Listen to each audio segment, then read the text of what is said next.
ಅವರ ಗರಡಿಯಲ್ಲಿ ಪಳಗದಂಥ ಕುಮಾರಣ್ಣ ಅವರು ನನ್ನ ಮಗಳೇ ಸೂಪರ್ ಸ್ಟಾರ್ ಸಿನಿಮಾ ಪ್ರೊಡ್ಯೂಸ್ ಮಾಡಿದ್ರು.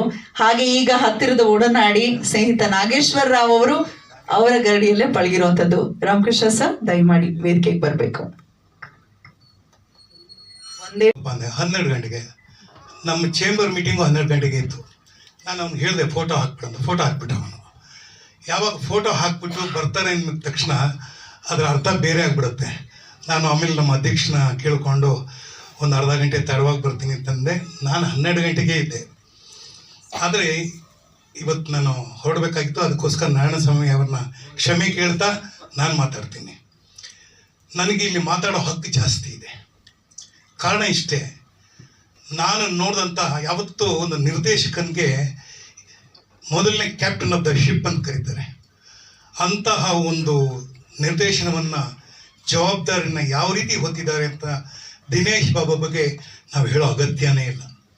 ಅವ್ರಿಗೆ ಸಿನಿಮಾಟೋಗ್ರಾಫರ್ ಅವರು ತಮಿಳ್ನಾಡಲ್ಲಿ ಕೋಕಿಲಾ ಮೋಹನ್ ಜೊತೆ ಕೆಲಸ ಮಾಡ್ತಾ ಇರಬೇಕಾದ್ರೆ ಆಗಲೇ ಪರಿಚಯ ಆಗಿತ್ತು ದಿನೇಶ್ ಬಾಬು ಹಾಗೂ ಸುಹಾಸಿನಿ ಅವ್ರ ಜೊತೆ ಕೆಲಸ ಮಾಡ್ತಾ ಇರೋ ಸಂದರ್ಭದಲ್ಲಿ ದಿನೇಶ್ ಬಾಬು ಪರಿಚಯ ಆಗಿ ಕನ್ನಡಕ್ಕೆ ಬಂದ ತಕ್ಷಣ ಅವರು ಅನೇಕ ಉತ್ತಮವಾದ ಸಿನಿಮಾಗಳನ್ನ ಕೊಡ್ತಾ ಹೋದರು.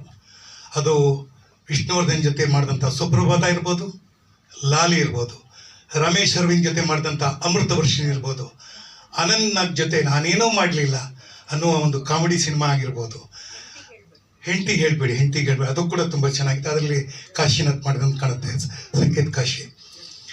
ಯಾಕೆ ಈ ಮಾತು ಹೇಳ್ತೀನಿ ಅಂತಂದರೆ, ಅವ್ರ ಜೊತೆ ಕೆಲಸ ಮಾಡುವಾಗ ನಾವು ಕಲಿಯೋದು ತುಂಬ ಇರುತ್ತೆ.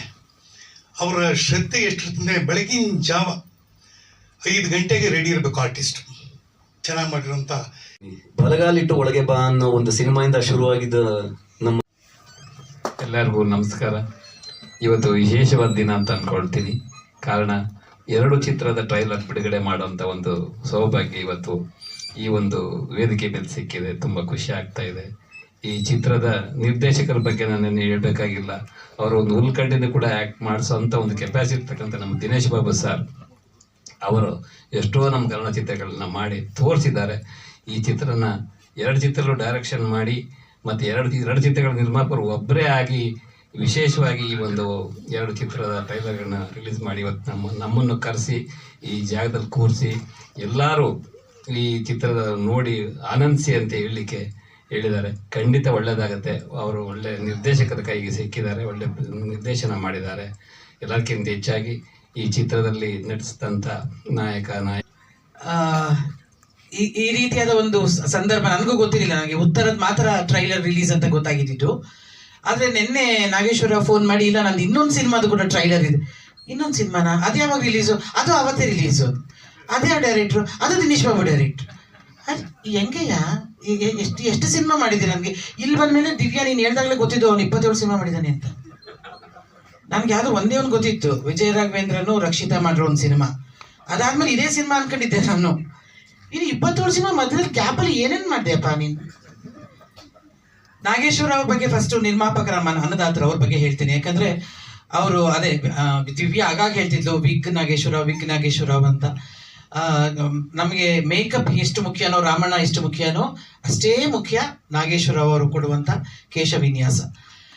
ಅಂದ್ರೆ ಆತ ಬರೀ ಕೇಶವಿನ್ಯಾಸ ಅಲ್ಲದೆ ಜೊತೆಗೆ ತನ್ನ ಒಂದು ರೀತಿ ವ್ಯಾಪಾರ ತನ್ನ ಕುಟುಂಬದವ್ರಿಗೂ ಮಕ್ಕಳಿಗೂ ಜೊತೆ ಹೇಳ್ಕೊಡೋ ಜೊತೆಗೆ ಚಿತ್ರರಂಗದಲ್ಲಿ ಸಕ್ರಿಯವಾಗಿದ್ದು ತಾನು ತೊಡಗಿಸ್ಕೊಂಡಿದ್ದು, ಮತ್ತೆ ಅದರ ಆಗು ಹೋಗುಗಳನ್ನು ನೋಡಿಕೊಂಡು, ಮತ್ತೆ ಎಲ್ಲ ದೊಡ್ಡ ಹೀರೋಗಳಿಂದ ಹಿಡಿದು ಈಗ ಬರುವ ಕಲಾವಿದರಿಗೂ ಕೂಡ ಅವ್ರ ಜೊತೆ ಕೆಲಸ ಮಾಡಿದ್ದಾರೆ. ಅವರು ಪ್ರೊಡ್ಯೂಸ್ ಮಾಡ್ತಿರೋದಿದೆಯಲ್ಲ, ಕೆರೆಯ ನೀರನ್ನು ಕೆರೆಗೆ ಚೆಲ್ಲಿ ಅನ್ನೋದು ಇದೆ ಅನ್ಸುತ್ತೆ ಚಿತ್ರರಂಗ. ನಾರಾಯಣ್ ಸರ್, ಮೊದಲಿಗೆ ಕಂಗ್ರ್ಯಾಚುಲೇಷನ್ಸ್. ಜೊತೆಗೆ 2 ಸಿನಿಮಾಗಳು ಬರ್ತಾ ಇದೆ. All the very best for you. Keep rocking. ಮೊದಲನೇದಾಗಿ ಎಲ್ಲ ಕುಣಿದ್ರು, ಎಲ್ಲರೂ ಸಂಭ್ರಮವನ್ನು ಪಟ್ಟರು. ಇದನ್ನು ನಾನು ಯಾವತ್ತೂ ಮರೆಯೋಕ್ಕಾಗಲ್ಲ. ಇದು ಮಹೇಶ್ವರ ಸಿನಿಮಾದಲ್ಲ ನಡೆದಂಥ ಗಂಟೆ. ಆಮೇಲೆ ಏನು ನಡೀತು ಅನ್ನೋದಕ್ಕೆ ಬಗ್ಗೆ ನಾನು ವಿವರಣೆ ಕೊಡಬೇಕಾಗಿಲ್ಲ. 1990 ಸೆಪ್ಟೆಂಬರ್ 30 ಅಷ್ಟೇ.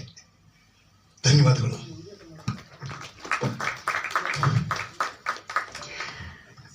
ಈ ರೀತಿಯ ಪ್ರೆಸ್ ಮೀಟ್ಗಳಿಗೆ ಬಂದಾಗ ನಾನು ಮೊಟ್ಟ ಮೊದಲ ಬಾರಿಗೆ ಜಡ್ಜ್ ಆಗಿ ಪಾತ್ರ ಮಾಡಿರೋದು ಇದರಲ್ಲಿಯೂ ಕೂಡ. ಅದೊಂಥರ ತುಂಬಾ ಸಂತೋಷ ಅನ್ಸುತ್ತೆ. ಅಂದ್ರೆ ಎಷ್ಟೊಂದು ತುಂಬಾ ಕ್ಲಿಷ್ಟವಾದ ಸಬ್ಜೆಕ್ಟ್ ಇದು. ಇದನ್ನ ಆಡಿಯನ್ಸ್ಗೆ ಕನ್ವಿನ್ಸ್ ಮಾಡೋದು ತುಂಬಾ ತುಂಬಾ ತುಂಬಾ ಕಷ್ಟ. It's A very very challenging subject. ಉತ್ತರ ಸಿನಿಮಾ ಸುಮ್ಮನೆ ಒಂದು ಲೈನಲ್ಲಿ ಹೇಳಕ್ ಸಾಧ್ಯನೇ ಇಲ್ಲ. ಯಾಕಂತಂದ್ರೆ ಇದು ಕೌಟುಂಬಿಕ ಹಾಗೂ ಕಾನೂನು ಮಧ್ಯೆ ಇರುವಂತ ಕ್ಲೀಶೆಗಳನ್ನ, ಕೌಟುಂಬಿಕ ವ್ಯಾಲ್ಯೂಸ್ ಮೌಲ್ಯಗಳನ್ನ ಮತ್ತು ಕಾನೂನಲ್ಲಿ ನಾವು ಪಾಲಿಸಲೇಬೇಕಾದ ನಿಯಮಗಳನ್ನ, ಇದರ ಮಧ್ಯೆ ಇರುವಂತ ಒಂದು ಸಣ್ಣ ಎಳೆಯನ್ನ ಹೇಗೆ ಕಾನೂನುಬದ್ಧವಾಗಿ ಸಿನಿಮಾದಲ್ಲಿ ಹೇಳಬಹುದು ಹಾಗೂ ಹೇಗೆ ಕನ್ವಿನ್ಸಿಂಗ್ ಆಗಿ ಸಿನಿಮಾದಲ್ಲಿ ಹೇಳ್ಬೋದು.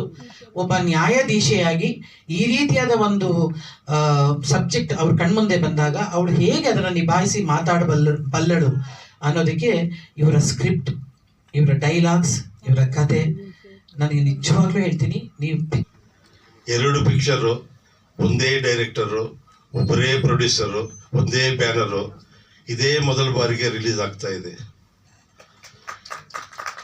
ಈ ಪಿಕ್ಚರ್ ಮಾತಾಡಿದ್ರೆ ನನ್ನ ಹತ್ರ ಏನಿರೋದು ಪಬ್ಲಿಕ್ಗೆ ಹೇಳಿ ನಮ್ಮನ್ನು ಕಾಪಾಡ್ತಾರೆ. ಪಬ್ಲಿಕ್ಗೆ ಹೇಳಬೇಕು. Thank you.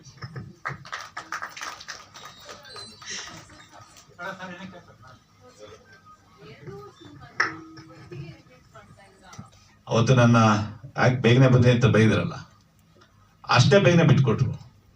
6 ಗಂಟೆಗೆ ಮೊದಲು ನಾನು ಬಂದೆ, 6:15ಕ್ಕೆ ಸ್ಟಾರ್ಟ್ ಮಾಡಿದ್ರು. 7:40ಕ್ಕೆ ಒಂದು 3 ಸೀನ್ ಮುಗಿಸ್ಬಿಟ್ಟು ನೀವು ಹೋಗಿ ಬೆಂಗಳೂರಿಗೆ ಅಂತಂದ್ರು. ನನಗೆ ಶಾಕು. 3 ಸೀನ್ ಅಂದರೆ ಇಡೀ ದಿನ ಆಗ್ಬೋದು ಅಂದ್ಕೊಂಡಿದ್ದೆ. ಅಷ್ಟು ಪರ್ಫೆಕ್ಟ್ ಅವರ ಕೆಲಸ. ಮತ್ತೆ ಅಭ್ಯಂಜನ ಸಿನಿಮಾಗೆ ಬರೋದಾದ್ರೆ, ನಾಗೇಶ್ವರ ರಾವ್ನು ಹೆಚ್ಚು ಕಡಿಮೆ ಚಿತ್ರರಂಗದಲ್ಲಿ ನನಗೊಂದು 40 ವರ್ಷದ ಪರಿಚಯ. ಬಹಳ ಕೇವಲವಾಗಿ ಏಕವಚನದಲ್ಲಿ ಮಾತಾಡ್ಕೊಳ್ತೀವಿ ನಾಗೇಶ್ವರ ರಾವ್. ನಾನು ಕೇವಲವಾಗಿ ಅಂದ್ರೆ ಹೋಗ ಅದನ್ನ ಕರೆಕ್ಟ್ ಮಾಡೋ ನಿರ್ದೇಶಕರಲ್ಲಿ ಕೆಲವರೇ ಇದ್ರೆ ನಾನು ಇವತ್ತರೆಗೂ ಆ ಒಂದು ವಿಷಯಕ್ಕೆ ನಾನು ತಲೆಬಾಗಬೇಕು ಅಂದ್ರೆ ಬಾಬು ಸರ್ಗೆ ಇಲ್ಲ, ಅವರು ಅದು ಏನಕ್ಕೆ ತಪ್ಪು ಅಂತ ಕರೆಕ್ಷನ್ ಮಾಡಿದಾಗ ನಮಗೆ ರಿಯಲೈಸ್ ಆಗುತ್ತೆ ವೇರ್ ಐ ವೆಂಟ್ ರಾಂಗ್ ಅಂತ. ಸೊ ಈ ಒಂದು ವಿಷಯದಲ್ಲಿ ನನಗೆ ಎಷ್ಟೊಂದು ಸಿನಿಮಾಗಳು ಮಾಡ್ಬಿಟ್ಟೆ ಅವ್ರ ಜೊತೆ, ಅದೊಂದು ಅದೃಷ್ಟ. ಆಮೇಲೆ ಬಾಬು ಸರ್ ಸಿನಿಮಾಗಳು ಮಾಡಿದ್ದಾರೆ, ಆಸ್ ಯು ನೋ, ಸಿನಿಮಾಟೋಗ್ರಾಫರ್ ಆಗಿ ಮಾಡಿದ್ದಾರೆ, ನಿರ್ದೇಶಕರಾಗಿ ಮಾಡಿದ್ದಾರೆ, and one of the best story writer. ಅವ್ರು ಮಾಡಿದ ಸಿನಿಮಾಗಳು ಏನು ಅಂದ್ರೆ ಎಷ್ಟೋ ಸ್ಟೋರಿಗಳು ಅವರೇ ಬರ್ದಿದ್ದಾರೆ, ಸೀರಿಯಲ್ ಕೂಡ ಮಾಡಿದ್ದಾರೆ. ನನ್ನ ಅದೃಷ್ಟ ಏನಂದ್ರೆ ನಾನು ಒಂದು ಶಾರ್ಟ್ ಫಿಲ್ಮ್ ನ ಪ್ರೊಡ್ಯೂಸ್ ಮಾಡಿದೆ. ಬಾಬು ಸರ್ ಹೇಳಿದ ಸ್ಟೋರಿ ನನಗೆ ಅಂತ ಒಂದು ಶಾರ್ಟ್ ಫಿಲ್ಮ್ ಕೂಡ ಡೈರೆಕ್ಟ್ ಮಾಡಿಕೊಟ್ಟಿದ್ದಾರೆ. ಸೊ ಆ ಒಂದು ವಿಷಯದಲ್ಲಿ ಐ ಆಮ್ ವೆರಿ ಲಕ್ಕಿ ಅಂತಾನೆ ಹೇಳ್ಬೋದು. Thank you Babu sir. So ಎಲ್ಲಾನು ನೋಡಿ ಒಂದು ಮಾಸ್ಟರ್ ಕ್ಲಾಸ್ ಥರ ಆಗಿತ್ತು ನನಗೆ. ನಾನು ಡೆಬ್ಯೂ ಸಿನಿಮಾ ಮಾಡ್ತಾ ಇದ್ದೀನಿ ಅಂತ ನಂಗೆ ನೆನಪಿರಲಿಲ್ಲ. ಇದು ರಿಲೀಸ್ ಆಗುತ್ತಾ, ಹಿಟ್ ಆಗುತ್ತಾ, ಅದು ನನಗೆ ಅದ್ರ ಚಿಂತೆ ಇರಲಿಲ್ಲ. ಇಂಥವ್ರ ಮುಂದೆ ನಾನು ಓಡಾಡ್ತಾ ಇದ್ದೀನಿ, ಇವರಿಂದ ಕಲಿತಾ ಇದ್ದೀನಿ, ಇಷ್ಟೆಲ್ಲ ನನಗೊಂದು ಏನೋ ಎಕ್ಸ್ಪೀರಿಯನ್ಸ್ ಸಿಕ್ಕಿದೆ. ಅದೇ ನನಗೊಂದು ದೊಡ್ಡ ವಿಷಯ. ಇನ್ನೇನು ಹೇಳಲಿ, ತುಂಬ ಜನರಿಗೆ ತುಂಬ ಥರ ಡೆಬ್ಯೂ ಸಿಗುತ್ತೆ, ಆದರೆ ಇಂಥ ಒಳ್ಳೆ ಸಬ್ಜೆಕ್ಟ್ ಇರೋ ಒಂದು ಪಾತ್ರ ನನಗೆ ಸಿಕ್ಕಿರೋದು. ಆ್ಯಂಡ್ ನನ್ನಿಂದ ಸಂಪ್ರತಿಗೆ ಮತ್ತು ಸತಿಗೆ ತುಂಬ ಡಿಫ್ರೆನ್ಸ್ ಇದೆ. ಆ ಡಿಫ್ರೆನ್ಸ್ನ ಬ್ರಿಡ್ಜ್ ಮಾಡಿದ್ದೇ ಬಾಬು ಸರ್. ಸೊ ತುಂಬ ಥ್ಯಾಂಕ್ಸ್ ಎಲ್ಲರಿಗೂ ಈ ನನಗೆ ಒಂದು ಅವಕಾಶ ಕೊಟ್ಟಿದ್ದಕ್ಕೆ, ಈ ತಂಡಕ್ಕೆ. ಮುಗಿಸ್ಕೊಂಡು ಬರುವಾಗ ಬಾಬು ಸರ್ ಕೂಡ ಅಲ್ಲೇ ಇದ್ರು. ದಟ್ ಈಸ್ ವೆನ್ ಆಕ್ಚುಲಿ ನಾನು ಫಸ್ಟ್ ಮಾತಾಡ್ಸಿದ್ದ ಅವತ್ತೇನೆ ಅವ್ರನ್ನ. ಅದಾಗಿದ್ದು ಒಂದು ಫ್ಯೂ ಮಂತ್ಸಿಗೆನೆ ಬಾಬು ಸರ್ ಕಾಲ್ ಮಾಡಿದ್ರು ಅಭಿಯಂಜನ ಸ್ಕ್ರಿಪ್ಟ್ ಹೇಳಿ ನನಗೆ. ಆ್ಯಂಡ್ ನನಗೆ ಆ್ಯಕ್ಚುಲಿ ನಂಬಕ್ ಆಗಲಿಲ್ಲ. I don't know if you remember sir, ಅಂದರೆ ಆಕ್ಚುಯಲ್ ದಿನೇಶ್ ಬಾಬು ಸರ ಅಂತ ಕೇಳಿದ್ದೀನಿ ಅವ್ರ ಕಾಲಲ್ಲಿ. So I feel Dinesh Babu sir ಏನು ತುಂಬ ಇದೆ ಕಲಿಯೋಕ್ಕೆ, ಬಟ್ ಬಜೆಟ್ ಇಸ್ ನೆವರ್ ಏನಂತಾರೆ ಕಾರಣ ಒಂದು ಒಳ್ಳೆ ಸಿನಿಮಾ ಮಾಡೋದಕ್ಕೆ ಅನ್ನೋದನ್ನ ಸರ್ ಪ್ರೂವ್ ಮಾಡಿದ್ದಾರೆ. ತುಂಬ ದೊಡ್ಡ ಬಜೆಟ್ ಸಿನಿಮಾಗಳು ದೊಡ್ಡ ದೊಡ್ಡ ನಟರನ್ನ ಹಾಕೊಂಡು ಮಾಡಿದ್ದಾರೆ. They all bean very successful. Again ಈ ಥರ ಕತೆಗಳಿಗೆ ತುಂಬ ದುಡ್ಡು ವೆಚ್ಚ ಮಾಡ್ದೇನು ಕೂಡ ಒಳ್ಳೆ ಸಿನಿಮಾನ ತೆಗಿಬೋದು ಅಂತ ಹೇಳ್ಕೊಟ್ಟಿರುವಂಥ ಡೈರೆಕ್ಟರ್ ಇವರು. ಆ್ಯಂಡ್ ತಾರಾ ಮ್ಯಾಮ್ ಹೇಳ್ದಂಗೆ